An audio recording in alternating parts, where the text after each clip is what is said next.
ఇది కేరళలోని ఒక చిన్న గ్రామంలో జరిగే కథ. ఇక కథలోకి వెళ్తే ఆ గ్రామంలో ఒక అపురూపమైన ఒక చెట్టు ఉంటుంది. దాని పేరే అమృత వృక్షం. ఇది 20 సంవత్సరాలకు ఒకే ఒక పండు ఇస్తుంది. ఆ పండులోని రసంతో ఎన్నో అరుదైన వ్యాధులకు ఔషధాలు తయారు చేయవచ్చు. ఈ చెట్టును గ్రామస్తులు దేవతలా పూజిస్తారు. దీనిని సంరక్షించడానికి అక్కడి ప్రభుత్వం ఒక ఆఫీసర్ను నియమిస్తుంది. అతనే కృష్ణ మనోహర్. అదే గ్రామంలోనే శృతి అనే డాక్టర్ ఉంది. చిన్నప్పుడు తన తండ్రి ఒక అరుదైన వ్యాధితో చనిపోయాడు. అలాంటి వ్యాధి ఆ గ్రామంలో చాలా మందికి ఉంటుంది. ఆ పండులోని రసాన్ని ఔషధంగా ఉపయోగిస్తే ఆ వ్యాధిని నయం చేయొచ్చని ఆమె పరిశోధన చేస్తుంది. తన తండ్రిలా ఎవరూ చనిపోకూడదు అని ఆ పరిశోధన కోసం చాలా శ్రమిస్తుంది. ఇంకో పక్క భైరవ అనే పెద్ద ఫార్మా కంపెనీ యజమానికి ఆ పండు గురించి తెలుస్తుంది.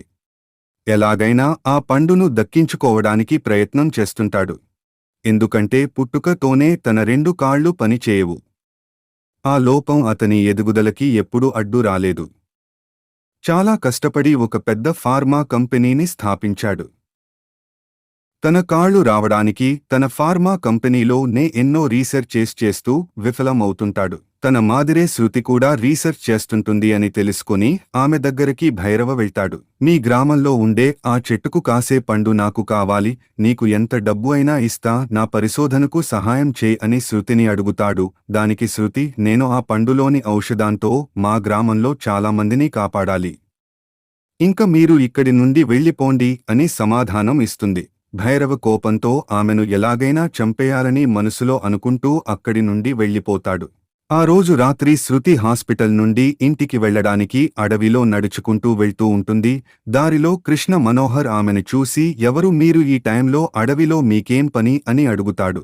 దానికి శృతి, నేను ఇక్కడే విల్లేజ్లోని హాస్పిటల్లో డాక్టర్ని, ఇప్పుడు నేను ఇంటికి వెళ్తున్నాను. ఈ అడవి నుండి వెళ్తే త్వరగా మా ఇంటికి వెళ్ళొచ్చు, అందుకే రోజూ ఈ దారిలోనే వెళ్తాను అని సమాధానమిస్తుంది. అప్పుడు కృష్ణ మనోహర్, అవునా, పద, నేను మీ ఇంటి వరకు తోడు వస్తా అని చెప్పి వారు నడుచుకుంటూ వెళ్తూ ఉంటారు.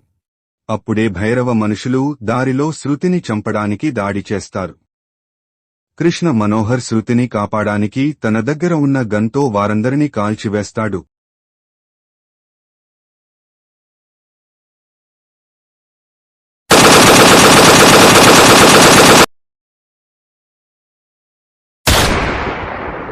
ఎవరు వాళ్లు, నిన్ను చంపడానికి ఎందుకు వచ్చారు అని శృతిని కృష్ణ మనోహర్ అడుగుతాడు. వాళ్లు భైరవ మనుషులు అనుకుంటా అని చెప్పి ఆ రోజు ఉదయం భైరవతో జరిగిన సంభాషణ మొత్తం చెప్తుంది. కృష్ణ మనోహర్ శృతిని వాళ్ల ఇంటి దగ్గర తన పోలీస్ జీప్లో దిగబెడతాడు.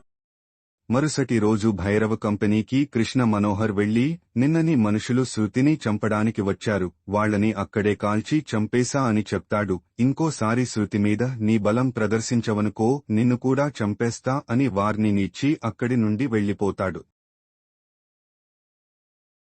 చెప్పడం మరచిపోయాను, మన విల్లన్ అదేనండి. భైరవ దగ్గర పులి సింహం 2 తనకి కాపలలా పెంచుకుంటూ ఉంటాడు. ఆ పండు కోసం గ్రామం మొత్తం నాశనం చేయాలని పులి సింహం రెండింటినీ ఆ గ్రామం మీదకి వదులుతాడు. పులి సింహం ఆ గ్రామంలో కనిపించిన వారందరినీ చంపసాగాయి.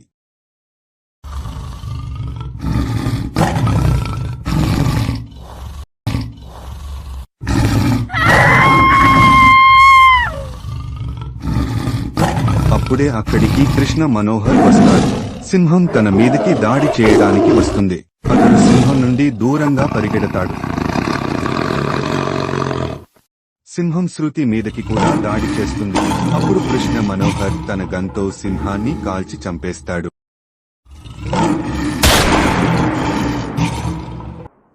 పులి గ్రామ ప్రజలని చంపుతుంటే కృష్ణ మనోహర్ AK-47తో ఆ పులిని కాల్చి